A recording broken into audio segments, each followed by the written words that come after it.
Hello student, आज हम start कर रहे हैं अपना वास्तविक संख्या यानी रियल नंबर। 10th क्लास का टॉपिक है, 10th क्लास का पहला चैप्टर है और हिंदी मीडियम वाले छात्रों के लिए है भाई ये। ठीक है, बच्चों के लिए। इंग्लिश मीडियम वालों की हमने अलग क्लास ली है, हिंदी मीडियम वालों के लिए अलग। ठीक है भाई, तो पहला टॉपिक है इसमें यूक्लिड विभाजन प्रमेय। तो यूक्लिड विभाजन प्रमेय के लिए हम क्या करते हैं, पहले देखते हैं कि यूक्लिड विभाजन प्रमेय हमारी कैसे बनती है।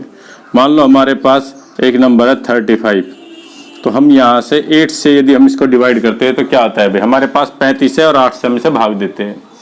8 चौक 32, कितना शेषफल बच गया 3। इसी तरह से अदर किसी नंबर को मान लो 3 से हम 25 को डिवाइड करते हैं, यानी 3 से 25 को भाग देते हैं। 3 अट्ठे 24, एक शेषफल बच गया। ठीक है ना। अदर भी किसी नंबर को ले लेते हैं, यदि हम मान लो 8 से कर दिया, 7 से कर लो भाई। किसको? 7 से 24 को कर लो। 7 3 जा 7 या 21, 3 शेषफल बच गया। इसी तरह से यदि मान लो हम 4 से 16 को डिवाइड करते हैं, 4 से 16 को, तो 4 चौक 16, यहाँ शेषफल हमारा 0 बच जाता है। तो हम क्या देखते हैं भाई कि हमारा ये 35 है। हम 35 को किस तरह से लिख सकते हैं? 35 को 8 की 4 में गुणा कर दे और 3 में प्लस कर दे, तो हमारा 35 आ जाता है। ठीक है ना। इसी तरह से हम देखते हैं 25 को किस तरह से लिख सकते हैं हम? 25 इक्वल टू 3 की इसमें 8 में मल्टीप्लाई कर दे, गुणा कर दे, 1 को प्लस कर दे। 8 के 24 और 1 25। इसी तरह से हम 24 को किस तरह से लिख सकते हैं? यही ट्रेंड हमारा चलता रहेगा जो चल रहा है भाई, कि 7 की 3 में मल्टीप्लाई कर दी, 7 3 और प्लस 3 इसमें प्लस करे तो हमारा 24 आ जाता है। 7 के 21 प्लस 3 24। अब 16 को जब हम 4 से डिवाइड करते हैं, भाग करते हैं, तो क्या आ जाता है? 16 इक्वल टू 4 गुना 4 प्लस 0 शेषफल बच गया। तो हम देखते हैं ये ट्रेंड हमारा चलता रहा, तो हम इसको क्या कहते हैं? भाज्य। ये क्या कहलाता है? हमारा भाज्य। और ये होता है भाजक। ये हमारा क्या होता है? भागफल। और इसको क्या कहते हैं हम? शेषफल। तो हमारा क्या एक फॉर्मूला बन गया? भाज्य इजिकल टू भाजक गुणा भागफल प्लस शेषफल। ये हमारा एक फॉर्मूला बन गया और यही यूक्लिड विभाजन प्रमेय होती है। वहां पर हमें लिखा मिलेगा a equal to B Q plus r, तो लेकिन हमारी यूक्लिड विभाजन प्रमेय यही होगी भाई। क्या बोल देते हैं हम? a और b हमारे कोई पॉजिटिव नंबर, यानी a और b कोई हमारे वास्तविक धनात्मक संख्या होती है, तो हम a तो बोल देते हैं इसको, ठीक है जी, और b बोल देते हैं हम इसको। ये क्यूटेंट यानी हमारा भागफल हो जाता है और इसे बोल देते हैं रिमाइंडर यानी r। तो इसी बेस पे हमारी एक यूक्लिड विभाजन प्रमेय बन गई a इजिकल टू, ए तो इसे लिख दिया, भाजक बी क्यू प्लस आर। इस तरह से हमारी यूक्लिड विभाजन प्रमेय बन जाती है भाई। अब देखते हैं ट्रेंड कैसे चलता है हमारा। a equal to B Q plus r है और यहाँ पर आप देख रहे होगे आर जो है हमारा 8 से छोटा है। 1 यहाँ पे 1 है आर हमारा, और आर क्या है? 3 से कम है। यहाँ पे आर का मान 3 जो कि हमारे b से कम है 7 से, है ना। ये b की वैल्यू है भी, यहाँ पे ये सब क्या है? b की वैल्यू है। 0 वो भी इससे कम है, यानी 0 भी हो रहा है हमारा। जो हमारा r यानी रिमाइंडर है वो हमेशा क्या है? b से कम आ रहा, लेकिन 0 भी आ रहा है। तो हम इसी बेस पे कह सकते हैं कि हमारा जो r होगा वो 0 से तो बड़ा है और 0 के बराबर भी है। 0 से बड़ा और बराबर, लेकिन b से हमेशा क्या है? ये जो b की वैल्यू है, ये सारी ये सभी b की वैल्यू है हमारी, b से हमेशा क्या है? छोटा है। तो इस तरह से हमारी यूक्लिड विभाजन प्रमेय बनती है। और लिखते कैसे हम यूक्लिड विभाजन?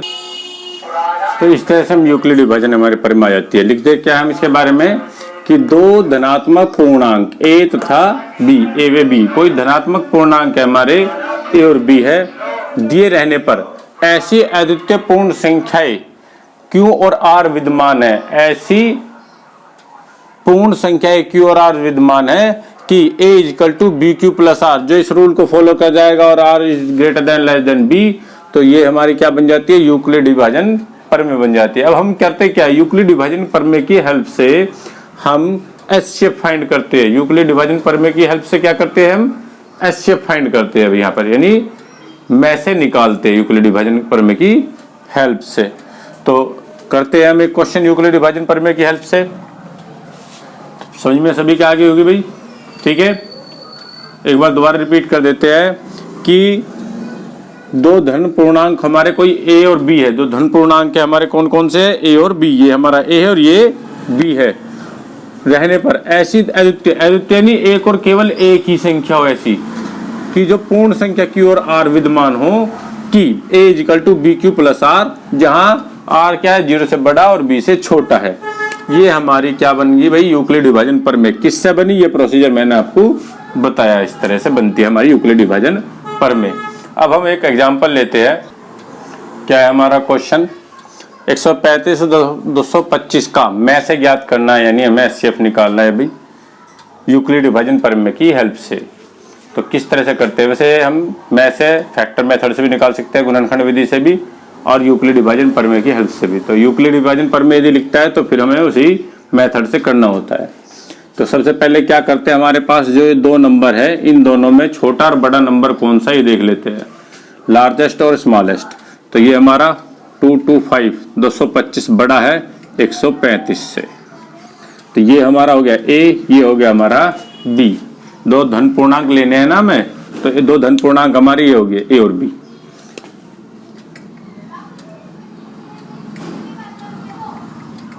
यूक्लिड विभाजन प्रमेय की सहायता से, यूक्लिड विभाजन प्रमेय की सहायता से क्या करते हैं, 225 को 135 से भाग देंगे हम। देख लीजिए भाई, 225 को किससे, 135 से डिवाइड करना है। तो ये 1 नहीं चलेगा इसमें बस, क्योंकि 135 दूनी 270 तो ज़्यादा हो जाता है। तो हमारा 1 चला, 135 ही आ गया। क्या शेषफल बच गया, 0। 12 में से 3 चले गए, कितने बच गए भाई, 9 और 90 बच गया। ठीक है, तो इस नंबर को कैसे लिखेंगे, अब हम 135 की 1 में मल्टीप्लाई कर देंगे प्लस 90 लिख लेंगे। ठीक है ना, 135 की 1 में मल्टीप्लाई और प्लस 90, जो हमारी यूक्लिड विभाजन प्रमेय है उसी के फॉर्म में लिख दिया, A equal to B Q plus R. ये है हमारी यूक्लिड विभाजन प्रमेय। तो A हमारा यहाँ पे आ गई है, B हमारा 135 है, ये लिख गया, Q हमारा ये आ गया भागफल, और A आ गया हमारा शेषफल 90। अब यही प्रोसीजर हम, अब जो नया हमारा नया भाजक आया, वो नया भाजक हो गया हमारा भाज्य। नया भाज्य जो हो गया हमारा 135 हो जाएगा, और जो शेषफल बना है वो नया भाजक हो जाएगा। ये क्या बन जाएगा, हमारा नया भाजक, और ये हमारा भाज्य बन जाएगा। अब इन दोनों नंबर में लगाएंगे हम यूक्लिड प्रमेय, और ये यूक्लिड प्रमेय हम तब तक लगाते रहेंगे जब तक कि हमारा जो शेषफल है यानी रिमाइंडर है वो 0 नहीं आएगा। ये प्रोसीजर हमारा चलता रहेगा। तो हम इसमें दोबारा लगा देते हैं यूक्लिड, जो हमारा अभी तक के पहले जो भाज्य था वो था 225, और जो भागफल था, भाजक था, वो था 135 भाजक, जिससे भाग करते हैं। अब ये था, अब हम जो नया आएगा, ये तो हमारा प्रोसीजर हो गया। अब हम 135 को 90 से डिवाइड करेंगे भाई, यानी 135 बड़ा है 90 से, इस तरह से लिख देंगे, और फिर लिख देंगे यूक्लिड विभाजन प्रमेय की हेल्प से, सहायता से।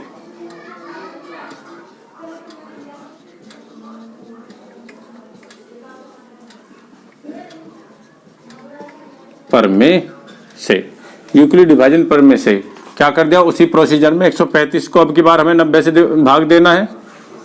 तो आप 135 को जब 90 से डिवाइड करोगे तो वो नहीं चलेगा 90, और कितना बचेगा 45। तो हम क्या लिख देंगे, 90 गुणा 1 प्लस 45। 90 की 1 में मल्टीप्लाई की और प्लस 45 आ गया। ठीक है भाई, अभी भी हमारा शेषफल 0 नहीं है, 45 है। तो अभी और आगे चलना पड़ेगा हमें इसी प्रोसीजर को, तो अब हमारा जो नया भाज्य है वो 90 है और भाजक कौन है, 45 है। यानी 90 को अब हम 45 से भाग करेंगे। ठीक है भाई, 90 को क्या करेंगे हम, 45 से। पहले हमारे जो गिवन दो दिए हुए नंबर थे उनमें हमने यूक्लिडी विभाजन पर में लगा दी, उसको आने के बाद जब लगा दी तो हमारा 135 और 90 इसमें यूक्लिडी विभाजन पर में लगा दी। अब जब दोबारा आ गए ये यहाँ पर 45 आ गया, अभी 0 नहीं आया, तो अब हम इन दोनों में यूक्लिडी विभाजन पर में लगा देंगे, 90 में और 45 में। तो 90 इज ग्रेटर देन 45, 90 बड़ा है 45 से, यूक्लिड विभाजन प्रमेय की सहायता से।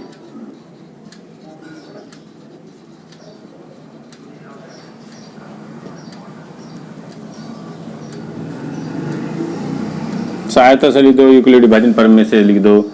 तो भाई अब 90 क्या लिखेंगे, 90 इक्वल टू 90 इक्वल टू 45 से डिवाइड करना है। 90 को आप 45 से भाग करोगे, 45 दूनी 90, यानी आपका रिमाइंडर के बाद शेषफल क्या आ गया, 0। तो 45 दूनी 90 प्लस 0। जैसे ही हमारा शेषफल 0 आया वहीं पे हम इस प्रोसीजर को स्टॉप कर देंगे, रोक देंगे। और 0 आते ही शेषफल हमारा जो आ जाएगा एचसीएफ यानी में से आ जाएगा इन दोनों नंबर का। क्या है हमारे दोनों नंबर 225 और 135, इनका में से क्या हो गया 45, में से क्या आ गया इनका 45 आ गया ये हमारा। ठीक है भाई, ये 45 हो गया हमारा इनका में से। ठीक है, नेक्स्ट क्वेश्चन की तरफ चल। नेक्स्ट क्वेश्चन है अभी हमारा, दर्शाइए कि कोई भी धनात्मक विषम पूर्णांक 6q+1, 6q+3 और 6q+5 के रूप का होता है जहां q कोई पूर्णांक है।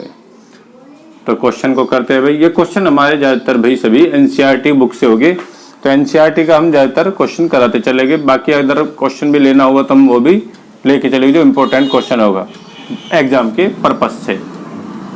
करते हैं भाई इसको सोल्व।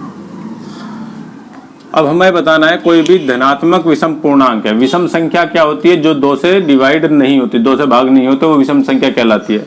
अब कोई सी विषम संख्या है वो इस रूप में होती है, ये बताना है, इस रूप में, इसमें रूप में होती है, ये हमें बताना है भाई। तो करते हैं स्टार्ट भाई। माना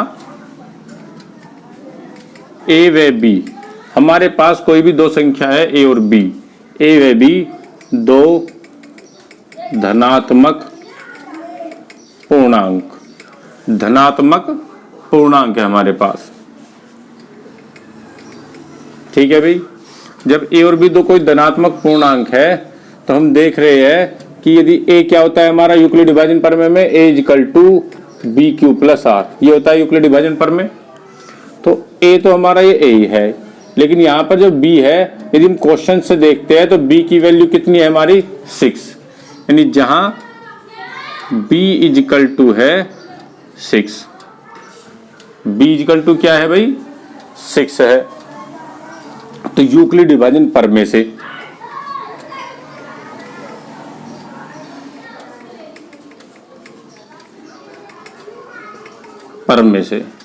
क्या देखते हैं यूक्लिड विभाजन प्रमेय में कि r की वैल्यू 0 से और b के बीच में होती है। तो हमारा b कितना है 6 है, तो हमारा r क्या हो जाएगा 0 से 6 के बीच में हो जाएगा हमारा r। यही यूक्लिड विभाजन प्रमेय कहती है कि यदि आपका 2 पॉजिटिव नंबर, 2 वास्तविक धन पूर्णांक है ए और बी, और बी हमारा दिख रहा है हमें 6 है, तो r क्या होता है 0 से b के बीच में होता है और 0 के बराबर भी हो सकता है। यानी हमारा r क्या हो सकता है 0, 1, 2, 3, 4, 5, 6 से छोटा हो सकता है। इसलिए तो हम ले लिया a इक्वल टू, हमने सबसे पहले लिया। अब इसी नंबर में यूक्लिड विभाजन जो प्रमेय है, हमने a की r की वैल्यू पुट कर देते हैं। हम इसमें भी क्या कर देते हैं, r की वैल्यू पुट कर देते हैं। हमने r की वैल्यू पुट करी अपने यूक्लिड विभाजन प्रमेय में, तो क्या प्राप्त होता है हमें a इक्वल टू b तो हमारा 6 है भाई क्यों, प्लस r की वैल्यू 0, 1, 2, 3, 4, 5 पुट कर देंगे हम। तो r की वैल्यू हमने 0 पुट की तो 6 क्यों बच गया। यदि हम a इक्वल टू लिखते हैं 6 क्यों, b की वैल्यू तो 6 है हमारे पास, r की वैल्यू 1 पुट की तो ये आ गया। इसी तरह से r की वैल्यू 2 पुट कर देंगे तो 6q + 2 आ जाएगा, 6q + 3 हो जाएगा, 6q + 4 हो जाएगा और 6q + 5। यानी b की वैल्यू तो r6 है हमारी और r की वैल्यू 0 1 2 3 4 5 की हमने।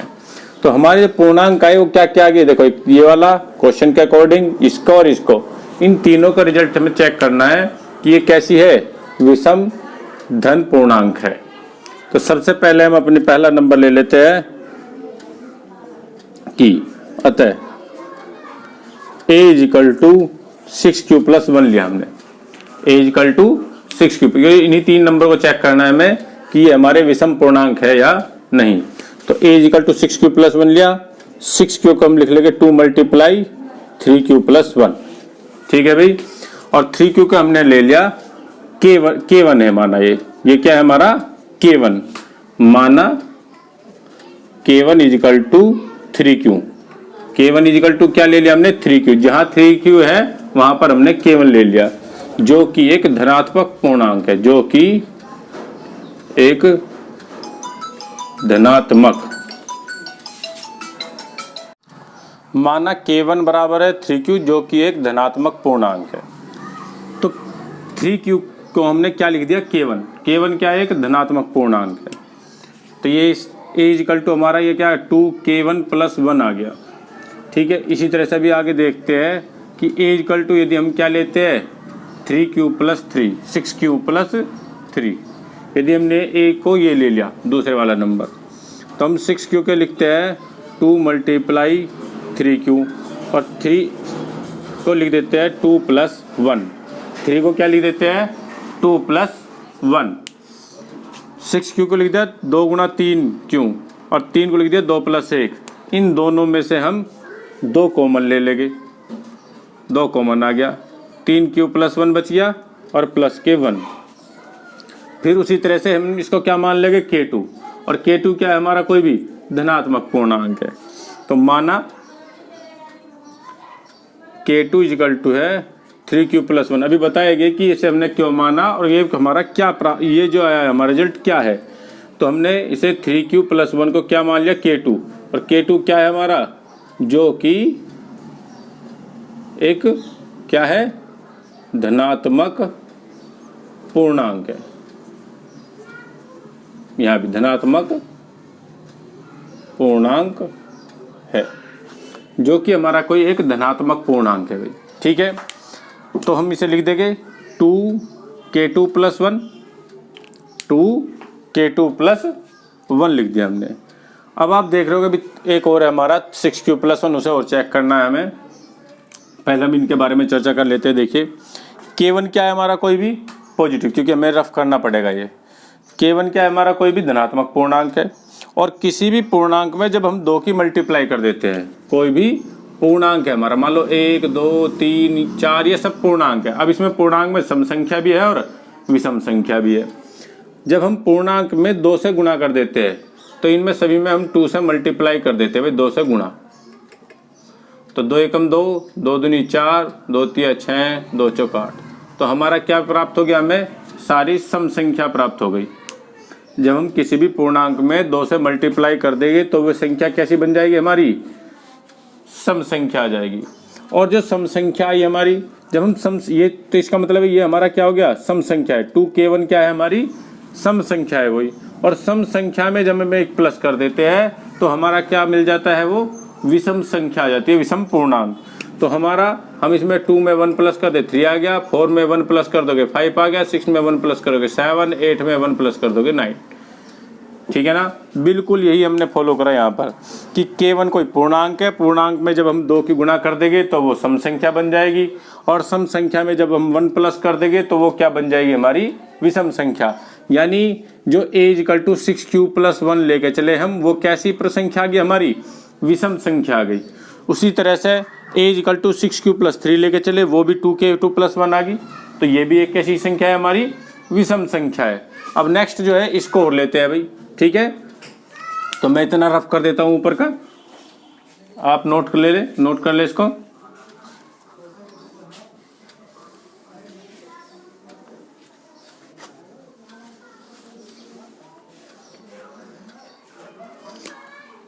अब a इक्वल टू क्या लेना था हमें, 6q प्लस 5, 6q प्लस 5। उसी तरह से फिर से 2 गुना 3q लिख लिया हमने 5 को 4 + 1, इन दोनों में से हमने 2 कॉमन ले लिया तो 3q + 2 बचेगा। यहाँ से 2 कॉमन आओगे 3q बच जाएगा, 4 में से 2 बार 2 + 1। और उसी तरह से अब हम फिर से इसे k2 मान लेंगे कि माना भाई k3 = है 3q + 2, जहाँ k3 एक धनात्मक पूर्णांक है।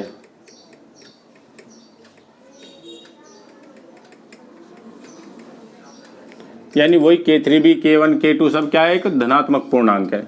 तो ये हमारा क्या आ गया, हमें यहाँ पे k3 लिख देंगे हम 2k3 + 1। तो हमारा a जो 6q + 6q + 5 था वो भी इसी फॉर्म में आ गया, 2k2 + 1 2k2 2k1 + 1 2k3 + 1। और k3 क्या है, धनात्मक पूर्णांक है। धनात्मक पूर्णांक में 2 से गुणा कर देंगे तो सम संख्या बनेगी। सम संख्या में 1 जोड़ देते हैं तो क्या बन जाती है, विषम संख्या बन जाती है। तो इससे हमें क्या बचलता है कि हम किसी भी इस टाइप के नंबर को लेकर चलेंगे, इस तरीके 6q + 1 6q + 3 6q + 5 के यदि लेके चलते हैं तो वो सभी संख्या कैसी आती है हमारी, धनात्मक विषम पूर्णांक। यानी कैसे नंबर प्राप्त होते हैं हमारे, धनात्मक विषम पूर्णांक, जो कि हमारे 2 से डिवाइड नहीं होते। अतः 6q + 1 6q + 3 और 6q + 1 क्या है, एक धनात्मक विषम पूर्णांक है जो 2 से विभाज्य नहीं है। ठीक है भाई, तो हमारे ये क्या हो गया, सिद्ध हो गया हमारा ये कि जो भी हमारे नंबर थे ये सब क्या है, हमारे धनात्मक विषम पूर्णांक है।